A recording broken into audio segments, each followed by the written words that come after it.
How's it going? It's Kevin Kinney. Welcome to a brand new edition of the Build Series live here from New York City. And you may know our guest today as Beth Green from The Walking Dead. I know her as one of my current musical obsessions. I'm so excited to chat with her today. Her new album, Oh Jonathan, comes out everywhere this Friday, August 24th. Please join me in showing some love for Emily Kinney.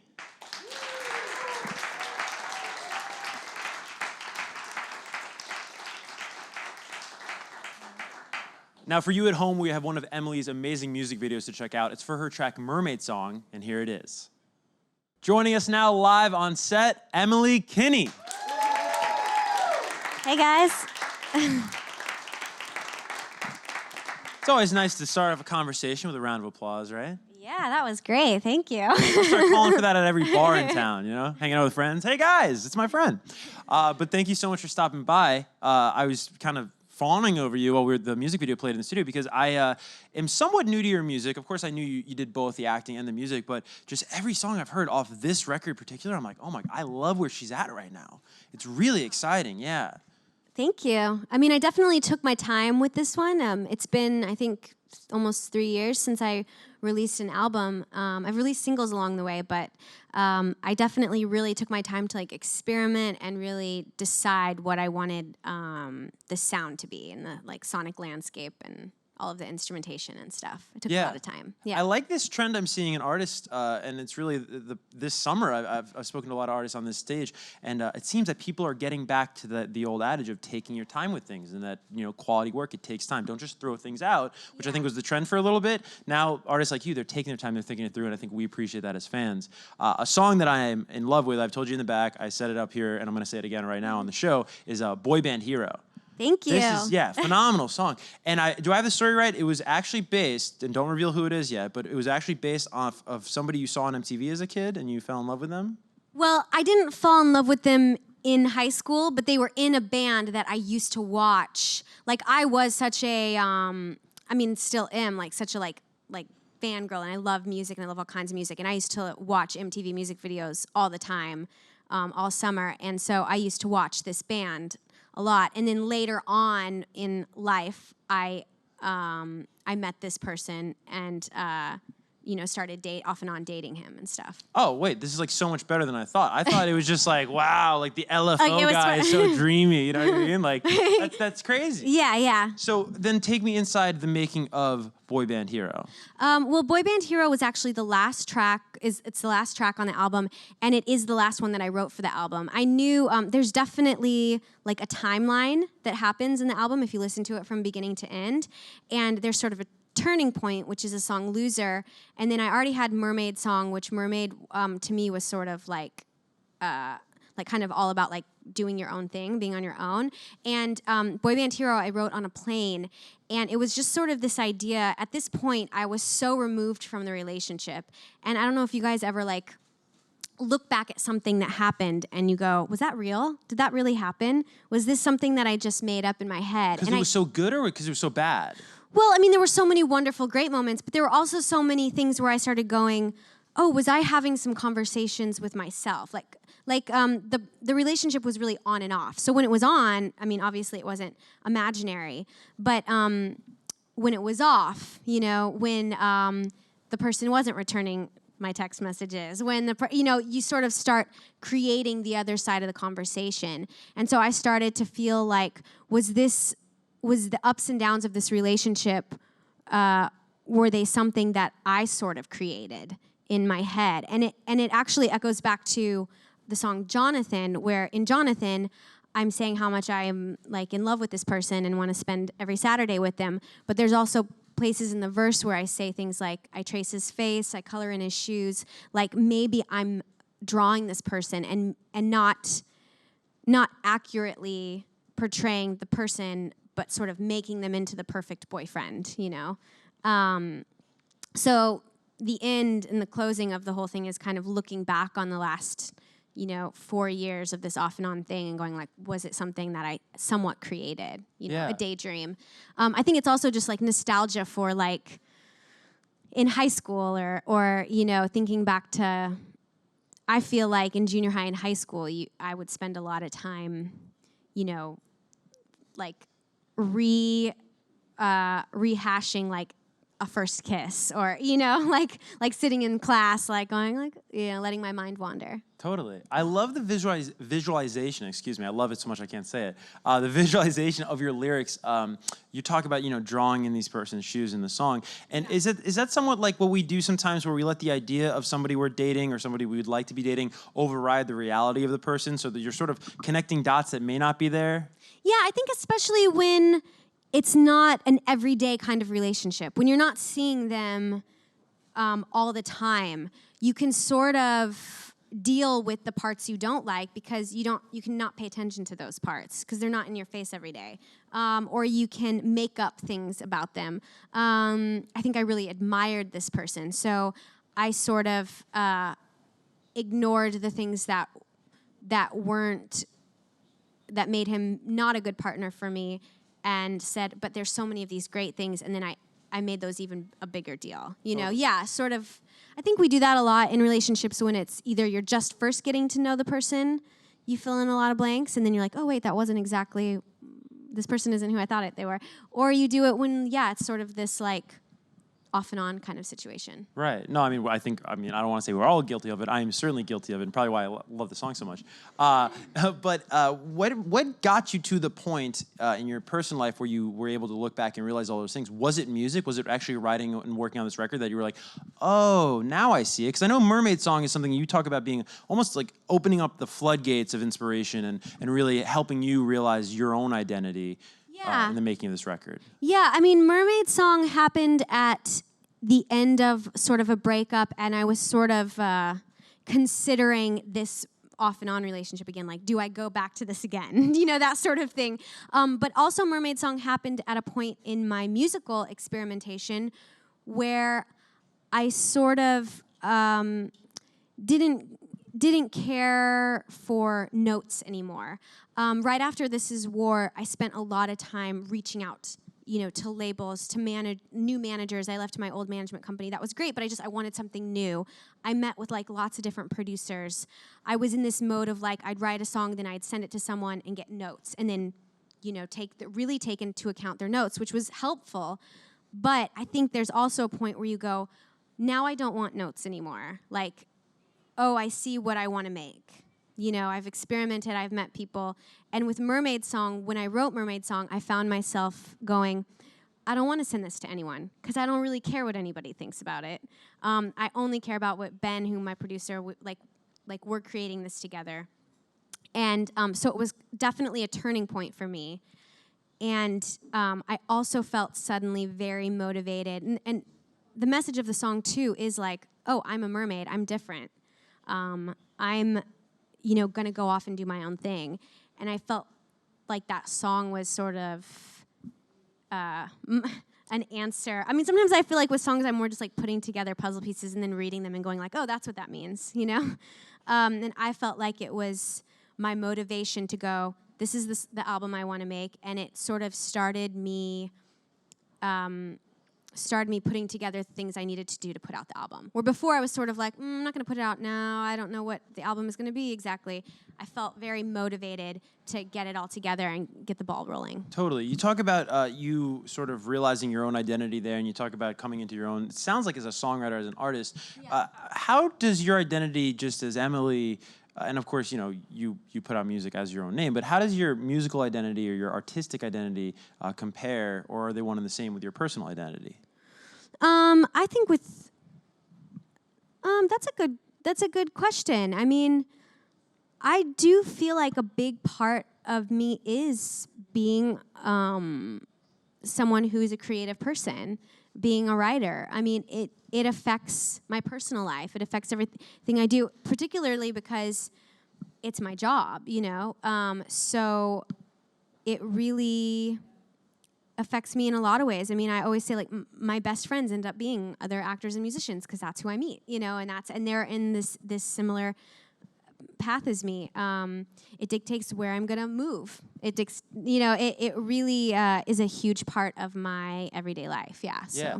It's a Sounds big like part of almost my identity. one and the same. You say that you bring up that your friends are, most of them are, actors, musicians. We had Tyler Posey on the show recently. Oh. In Teen Wolf, he's in a band now, pop punk band called Pavements. Yeah. And he actually had some interesting thoughts on his relationship in terms of socializing in both circles. And we have a clip of it to go to right here. I wanted to get your thoughts. I felt like I wanted to pursue something, other than acting. Like my dad got me into it when I was a kid, and I love it, and I love him for it.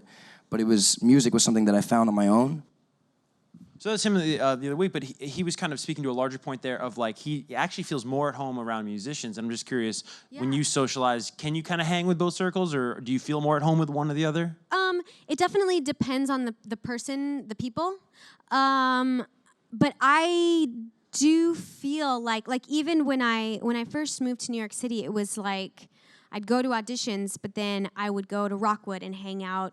And that's where I met all my first really good friends, Like music is so much a part of my social life. I don't go to bars, but I go to shows. And then even growing up, my parents took me to concerts. We'd go to the Beach Boys, we'd go to Chicago, to all this classic rock, Eagles.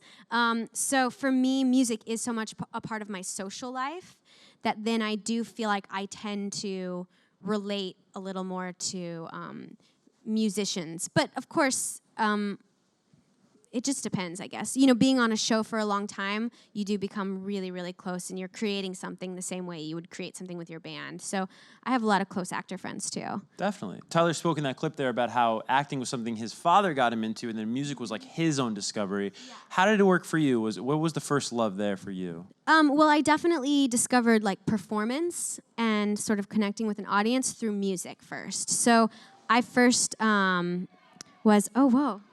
Seeing outside. Stuff going on. So I first started out singing at talent shows and singing at church and stuff when I was little, and learning songs, on learning songs that records my parents would play. But then that kind of started to transition into theater, and so I did theater in high school and college, and acting felt like something that I could pursue as a professional career because I knew how to get a job at it. I could go to auditions, get a job, get paid, where the music business felt a little bit more like a mystery to me. I love that you said that, because I was talking to somebody that was a former Disney child star, and she's making pop music, and she was saying that with music, it's so much harder, or maybe not harder is the term, but I'd say it's more straightforward in acting, right? Yeah. You nail an audition, it's kind of like there's a step process there, an order of operation, where music, you can have an amazing song, it's just not the right time, or it's not the right season, or the rollout got messed up. It's more of a puzzle, I guess. Yeah, and also there's a million different ways to go about putting out music. Especially nowadays, you can go the label route, or you can, just put something out as an independent artist, like I do, or you can have a distribution deal, and you can get as many people involved, or you can have just you and your manager, or maybe just you. I know plenty of musicians who manage themselves and then put the other pieces together as they need them. It's definitely there's not a roadmap for acting either, but there's definitely, it's even more complicated with music. Also, the way to make it possible financially for yourself. Acting, it's more like you're the hired gun. You are part of a bigger project. You get hired. If the show sucks, you still go to set, act, get paid for your work. Music, it's not quite that direct. And like I said, you can get a million people involved who all take a piece, or you can. No, it's a little bit more of a puzzle. Yeah, it's all up to you. You mentioned Ben before. That's Ben Greenspan, who's your frequent collaborator. Did Ben produce the entire record? Yep, the whole record. So what's so special about Ben and that chemistry that you two have? Yeah, I think, so I had been meeting with lots of different producers, doing songwriting sessions, and he helped me create Back on Love, which I put out a couple years ago. And we both liked the same kind of music, and I have such an eclectic taste. I love pop music. I also really love Americana and country music, and I love really good lyrics, and I love weird sounds and atmospheric type stuff. And he does too, and I just found that I could really be comfy around him too. Like his personality is one where I felt like I could speak up and say what I thought. I mean, there's definitely other producers that are a little more like, this is what we're doing. And so it was a combination of just personality, someone that I can be around all the time in the studio, and I wanted to be around, so we were friends, and then also we have the same taste. So I really trusted when he'd be like, we should do this, or we shouldn't do this, or if I said stuff, I felt like we really trust each other. Totally. I think, yeah, taste, personality, and then standards is huge in terms of collaborators. Like, that's Yeah. to me the top three, if it's Yeah. going to work or not. Yeah, definitely. So this is your third album, your third project here. You released, This Is War in 2015? Yep. And then you had another release in 2014. How would you compare each of the three releases? Like how, if you had to put into words, maybe somebody who isn't familiar with your catalog, looking to learn more, how do they compare to one another?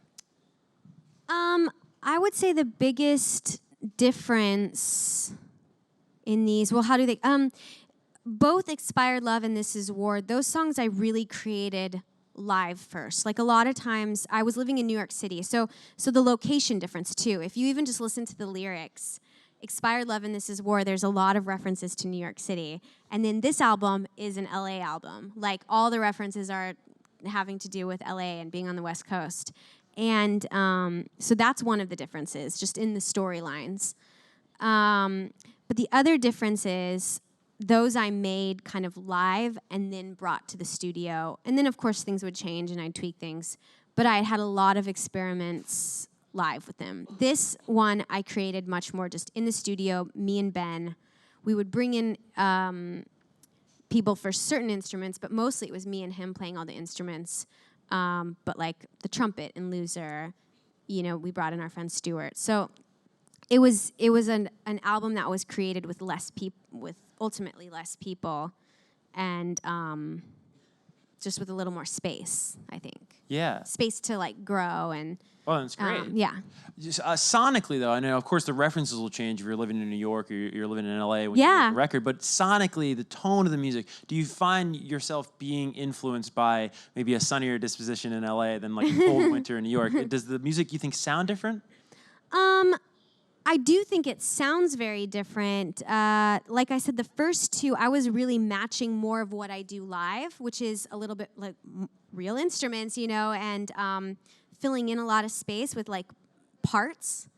And I feel like when I was in the studio, I was more trying to create, like I said, like a sonic landscape or like a cloud of sound that then the lyrics could really sit on top of. And one thing that I really wanted to do in this album was leave space, because I know that my songs have a lot of words.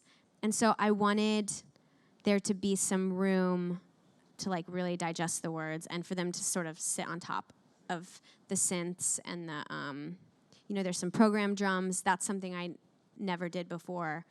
Some sampling type things in the songs that I've never done in my music. But yeah, so it's definitely a different vibe. You talk about the words on the record. What are some favorite lyrics that jump out to you that you're just really proud of? You're like, oh, that was a good one that I wrote. Oh man. I'm putting you on the spot. This is a long record. Yeah, I mean, there's a lot of. I always love in Jonathan. There's a part where I say, "I'm a sun. He's like a cloud. I want to know what he's about, so I defy the laws of daylight, turning down the ways I burn bright." And that feeling. I like that one because I was like, yeah. Sometimes I feel like. Do you ever feel like you need to be not quite as good to make other people feel better? Or like that's kind of a mean way to say it, but like I know what you're talking about. You're like, no, it's like cool, like or you feel like you shouldn't be as much you because it's like gonna like take away from too them. much or take away from them, Yeah. or like they can't deal. So like you try to be the more like I feel like I can be very empathetic, so I can sort of like assess someone and be like, they need me to be like this kind of person, which is maybe more quiet, or they need me to be this kind of person. So like I was doing that instead of just being like, oh, I'm a sun, but I'm gonna like chill out or No, it's a beautiful way you express that on the song. No, I totally get it. That's probably one of my favorites. But that's also probably, looking back now, that's probably like a warning sign of like not a great relationship, right? If you got probably, but you still have many more songs after that. Exactly. to hear to about the figure it journey. out. So What song that hasn't out yet are you just really excited about? I mean, you brought up Loser a couple times. Is that a big one for you? yeah, I'm really excited about that one because when I would send it to people, they would either hate it. Like one of my really good friends, Davey, said to me, he was like, I don't think you should put this song out. It's Emily, no. It's mean. Or I'd have people say to me like, I love Loser, oh my God, or like, it's so funny. I got so funny from people. And I'd be like, oh, I wasn't necessarily making a joke, but That's all right. it is kind of funny. Or like, so people have had very like strong reactions. So I'm excited for that one. Definitely. Well, better or worse, you want them to react. You don't want them to not. Yeah, react, like I you was know like, what it's I mean? better than someone just being like, oh yeah, cool. It was good. Yeah, it was okay. Totally. It was okay. I don't know how you're doing this all, but you got the record coming out on Friday, and I understand you're working on a Netflix film right now. Yeah. What is that all about? It's a Netflix series. It'll be 10 episodes. It's called Messiah right now. I don't know if that's the actual title of it, but it's I get to play a mom, which is something I haven't gotten to do a lot of. And yeah, it's filming. We were filming mostly in New Mexico and some other locations, but it will come out. It's a drama. It'll come out 2019. Okay, very cool. We'll keep our eyes out for that on Netflix, Yeah. of course. That's exciting news. We have these wonderful fans in attendance, and I'd love to sort of hand over our conversation to them, ask a couple questions. First one will come from right here. Hi, my name is Damaris. What are some of your endeavors as a singer in the music industries, and how can you apply it for your career in the future?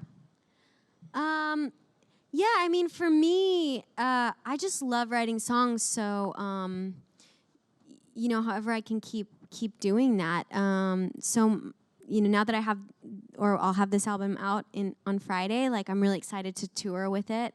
And then, my hope is to keep growing the audience so that I can continue. I have a lot of other songs. Actually, before Jonathan, I was writing a whole other album. So, my endeavors are mostly just to keep working because I love writing songs. So, yeah. Awesome. We have time for a couple more. Let's get to the next one right here. Hi, Emily. I know you spoke about your collaboration with your producer, Ben, and I wanted to know what artists would be like your dream collaboration. Yeah. People ask me this a lot, but to be completely honest, I love playing with my really good friends. So like today, I got to play with my friend Simon, who was someone I met in a coffee shop in New York like 10 years ago. And he used to come into the coffee shop every day, and I worked there. And one time he said to me, hey, I heard you write songs. I play guitar. You want to hang out sometime? And that was kind of like one of the starts of like playing clubs around New York. And so today I got to actually play, a little press gig with him. And that felt so good. And like for me, music is so much about like being with my friends. So although there are people that I look up to, and like I love Casey Musgraves right now. I like am so obsessed, with her album. Or I'm trying to think. There's this guy Donovan Woods, who's like a really great songwriter who I love. But when I think about who I want to make music with, it's my friends. I have a little side group with my boyfriend.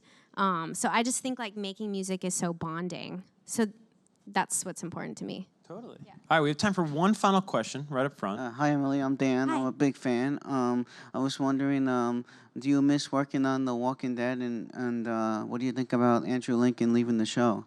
Yeah, what a time that he's leaving the show. I loved working on Walking Dead. I loved that my character sang because it meant that it opened, up such a big audience to something that I love to do. I learned a lot as an actor. I was on it for 4 years, so like through the course of the thing, I made like lifetime friends. So only good, memories. Sad ones, obviously, too, because it's a very sad show. Spent a lot of time crying on camera. So it's all good. You know, I'm excited for Andy because if you think about it now, he's been on it for like 9 years or something. Think how much happens in your life in 9 years, and like, think about how much time he's spent away from his kids and his family. And a lot of times they were there with him in Atlanta. But I'm excited for him because I know when I left the show, I was sad, but it also meant I got to do new things. And I got to spend time with friends I hadn't seen. And so I'm excited to see like what he's in next, you know? Totally. Well, Emily, we're unfortunately out of time, but we're very appreciative that you stopped by. Yes. Again, for you at home watching, the record, Oh Jonathan, out and available everywhere this Friday. And one final time for those in attendance, Emily Kinney, everyone. Thank you.